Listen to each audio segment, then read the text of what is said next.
ठीक। हेलो बच्चों, तो आज हम पढ़ेंगे एनएलएम। ठीक है, एनएलएम में सबसे पहले हम पढ़ेंगे फ्री बॉडी डायग्राम। क्या पढ़ेंगे बच्चों? Free body diagram.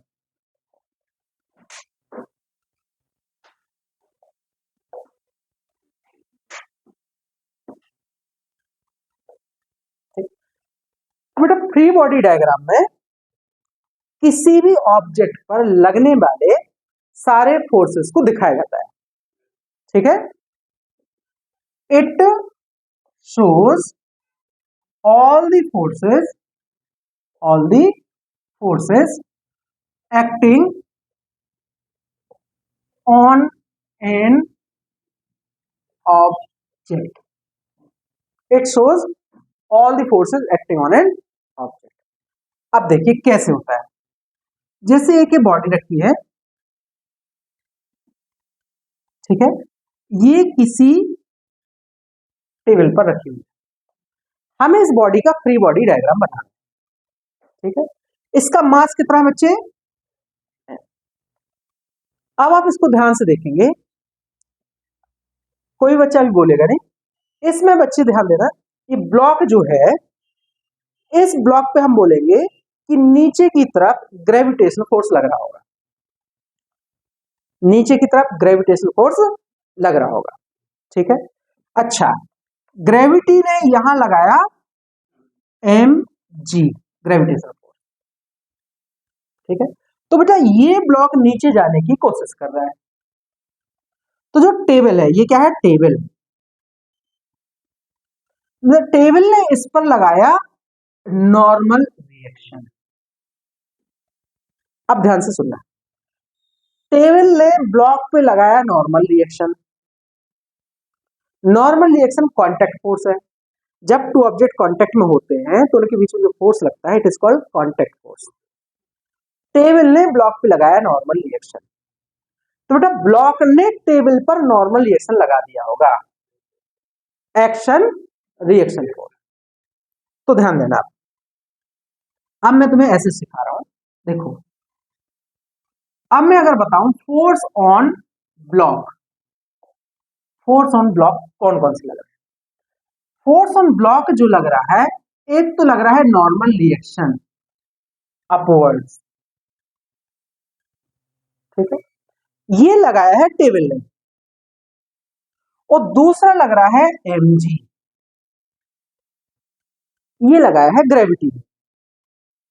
ठीक है बच्चे, इस ऑब्जेक्ट पर सिर्फ दो ही फोर्स लग रहे हैं, और वो भी कहां लग रहे हैं? वाई डायरेक्शन में। कहां लग रहे हैं? Y direction. तो बेटा ये ध्यान देना होगा मैं कि ये ऑब्जेक्ट एक्सिलरेटेड नहीं है, यहां पे रेस्ट पे है। हम बोलेंगे ये ऑब्जेक्ट इक्विलिब्रियम में है, और ये है इक्विलिब्रियम ऑफ रेस्ट। इसको बोलते हैं इक्विलिब्रियम ऑफ रेस्ट। अगर कोई एक ऑब्जेक्ट रेस्ट पे होता है तो उस पर नेट फोर्स जीरो हो, उसको हम बोलते हैं कि object is in equilibrium of rest. ठीक है, तो देखो, block is in equilibrium of rest.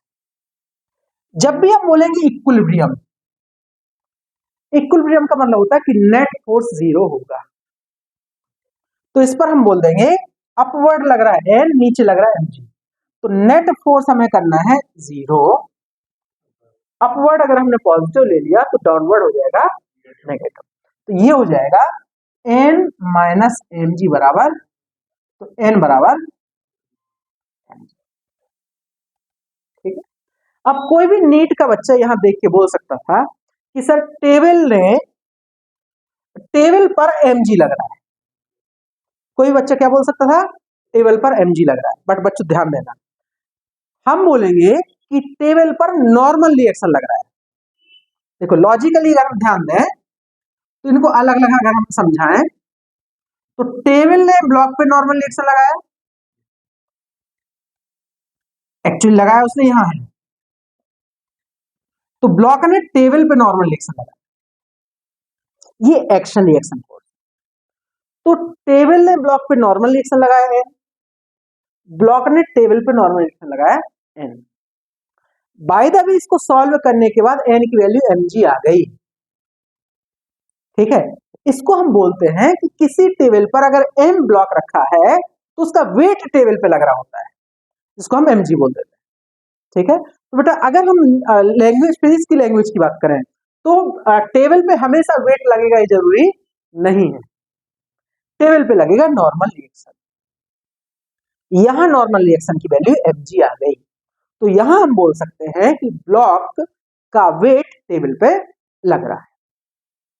ठीक है, अब बेटा इससे कैसे कैसे क्वेश्चन बन सकते हैं समझना, तब तुम्हें पता चलेगा कि अच्छा हमेशा वेट ही नहीं लगता है। ठीक है, देखो कैसे।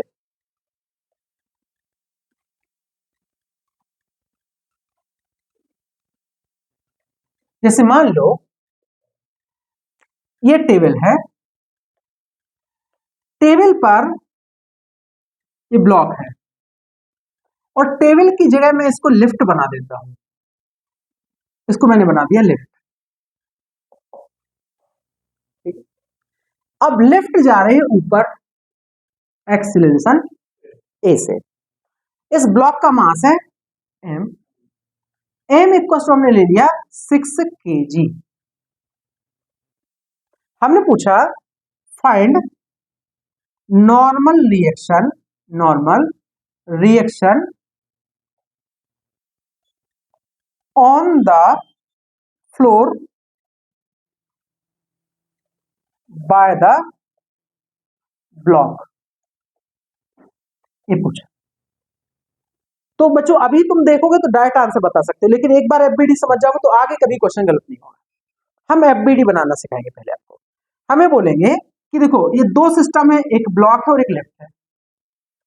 ठीक है, लिफ्ट ने ब्लॉक पे लगाया एन, लिफ्ट ने ब्लॉक पे लगाया एन, ब्लॉक ने लिफ्ट पे लगाया एन।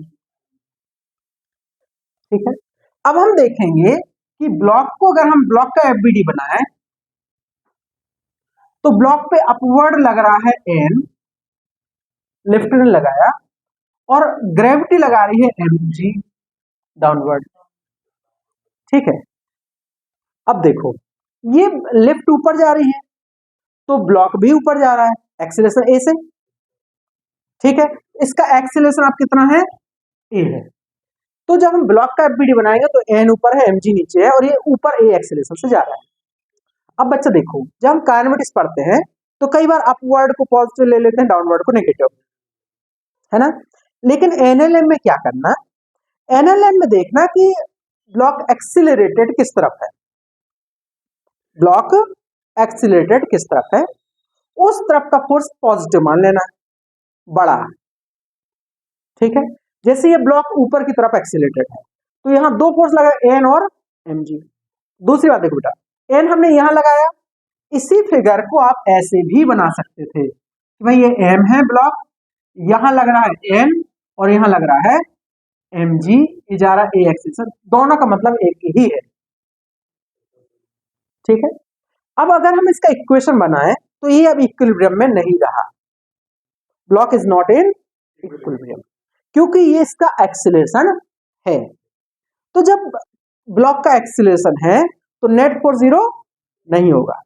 अब हम लिखेंगे नेट फोर्स एन बच्चे बड़ा होगा mg से, क्योंकि ये ऊपर की तरफ एक्सीलरेटेड, तो हम लिखेंगे N minus mg equal to m into ए,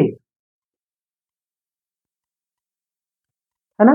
तो इसका मतलब हुआ बच्चे एन आया कितना mg प्लस ma, तो एन आ गया कितना mg प्लस ए। इसी को बुक्स में जी इफेक्टिव लिख देते हैं, तो अपवर्ड अगर एक्सीलरेशन है तो नॉर्मल रिएक्शन की वैल्यू हो गई mg इफेक्टिव, जहां जी इफेक्टिव की वैल्यू है g प्लस ए। ठीक है, अब अगर हम लिफ्ट की बात करें, किसकी बात करें, सिर्फ लिफ्ट की, तो बेटा ये लिफ्ट है, लिफ्ट पर ब्लॉक ने नॉर्मल रिएक्शन लगाया n, तो अगर हम देखें कि लिफ्ट पर फोर्स लग रहा है तो बेटा लिफ्ट पर फोर्स भी mg फैक्टर लग गया, mg प्लस है, वो है डाउनवर्ड। ब्लॉक ने लिफ्ट पर फोर्स लगाया mg प्लस है डाउनवर्ड, लिफ्ट ने ब्लॉक पर फोर्स लगाया एम जी प्लस ए अपवर्ड, वो वैल्यू आई है नॉर्मल रिएक्शन। ठीक है, तो देखो अब अभी भी लिफ्ट के अंदर ही ब्लॉक रखा है, लेकिन अब वेट से ज्यादा है नॉर्मल रिएक्शन। पहले केस में वेट के बराबर था। ठीक है, अब अगर देखो तीसरा समझना, तीसरी केस हम बनाते हैं जब ये लिफ्ट डाउनवर्ड एक्सीलरेटेड है। ठीक है, तो तीसरी केस समझना,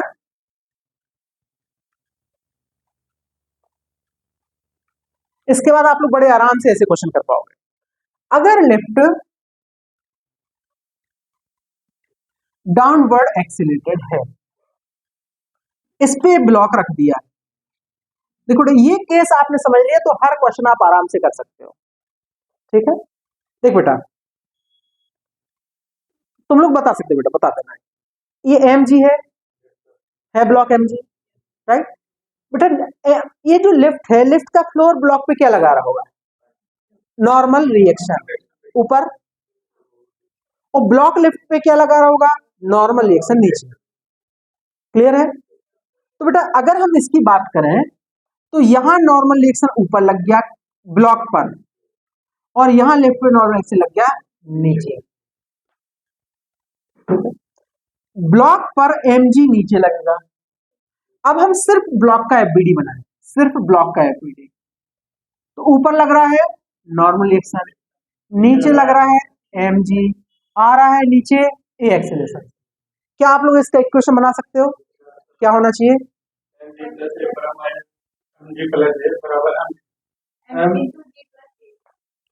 ध्यान से देखो, net force equal to m a होता है। अब ये एक्सीलरेटर है नीचे, इसका ना mg बड़ा होगा, n है ऊपर, तो mg में से n सब्ट्रैक्ट होगा, क्योंकि mg बड़ा होगा, इसकी डायरेक्शन नीचे है, n ऊपर है, अपोजिट है, सब्ट्रैक्ट होगा। बेटा नेट फोर्स हुआ mg minus n equal to हुआ ma, है ना। तो बेटा यहां से n इस तरफ जाएगा, तो एक्चुअली क्या हम n equal to mg minus A लिख सकते हैं, वो लिख सकते हैं, है ना। इसका मतलब लिफ्ट अगर डाउनवर्ड एक्सीलरेटेड है तो अब लिफ्ट के फ्लोर पे नॉर्मल एक्शन की वैल्यू क्या होगी बताओ, mg माइनस ए हुआ कि नहीं। तो जब लिफ्ट रुकी हुई थी नॉर्मल एक्शन था mg, जब लिफ्ट ऊपर की तरफ एक्सीलरेटेड है तो mg प्लस ए, नीचे की तरफ एक्सीलरेटेड है mg माइनस ए, है ना। तो बेटा देखो ये क्या हम इसको एक और तरीके से देखना बच्चे, क्या हम इसको ऐसा भी लिख सकते हैं g प्लस माइनस ए,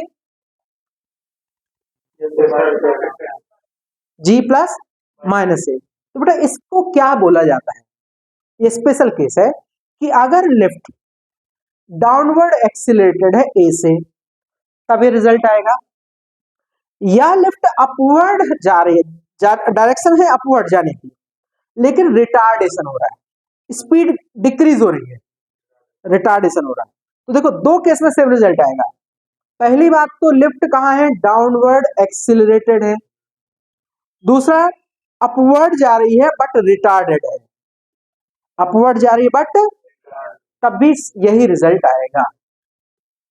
और बच्चे जब हम इसी को बोलते हैं फ्री फॉल, क्या बोलते हैं, फ्री फॉल, तो उसमें ए की वैल्यू रख देते हैं जी, तो नॉर्मल रिएक्शन हो जाती है m g minus g, that is 0।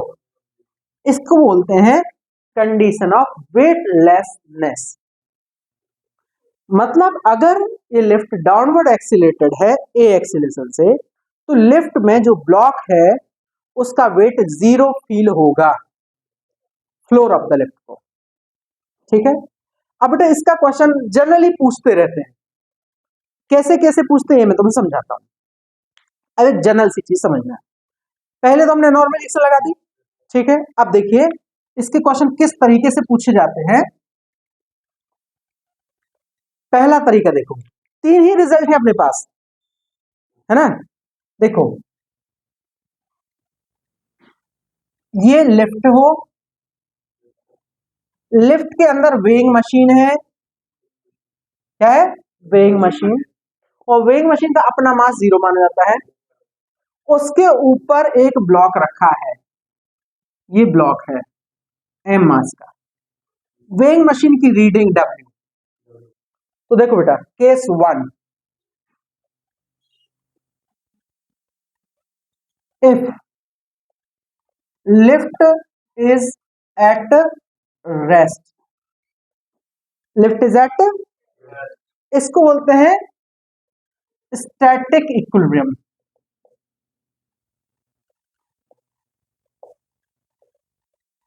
पहली केस, और मूविंग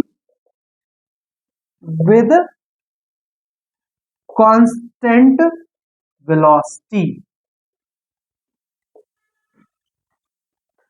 कांस्टेंट वेलोसिटी इसको बोलते हैं डायनेमिक इक्विलिब्रियम, डायनेमिक इक्विलिब्रियम। इन दोनों ही केस में एक्सीलरेशन की वैल्यू क्या होती है, ठीक है। तो या तो v हो या रेस्ट पे हो, तो जो वेइंग मशीन की रीडिंग आएगी वो आएगी mg के बराबर, है ना। और बच्चे यही क्वेश्चन पूछ लेते हैं कई बार वो, ये लिफ्ट है, उसमें एक स्ट्रिंग से एक ब्लॉक लटका हुआ है, और ये या तो रेस्ट पे या कांस्टेंट वेलोसिटी से जा रही है, तो टेंशन क्या होगा, टेंशन, तो बेटा टेंशन भी mg के बराबर होगा। तो जो लिफ्ट में नॉर्मल रिएक्शन थी, वही स्ट्रिंग में टेंशन है, वही वेइंग मशीन की रीडिंग है, ठीक है। अगर by the way lift upward accelerated है, कहां एक्सिलरेटेड है, अपवर्ड, ठीक है, तो बेटा तब क्या होगा, सेकंड केस,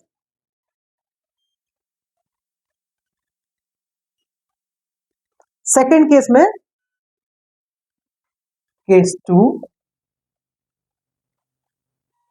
लिफ्ट है, ये वेइंग मशीन रख दी हमने, डब्ल्यू डैश रीडिंग ले रही है, इसके ऊपर एक ब्लॉक रख दिया एम मास का, ठीक है। या फिर इस लिफ्ट में ये स्ट्रिंग ले ली और एक ब्लॉक लटका दिया, ठीक है। लिफ्ट जा रही है अपवर्ड, एक्सीलरेशन कितना है, ए है, ठीक है। या फिर बच्चे इसी में एक फिगर और बनाया जाता है कि जा तो रही है अपवर्ड, या ऐसा कर दो, जा रही है डाउनवर्ड बट रिटार्डेशन है, क्या है, रिटार्डेशन, तीनों का एक ही रिजल्ट आएगा, या तो अपवर्ड एक्सीलरेशन हो या डाउनवर्ड हो लेकिन रिटार्डेशन, तब भी रिजल्ट आएगा W equal to M G plus A, या टेंशन एम जी प्लस, ठीक है, राइट। तो बच्चे ये लिफ्ट की कंडीशन है ना, इसके बाद नेक्स्ट क्लास में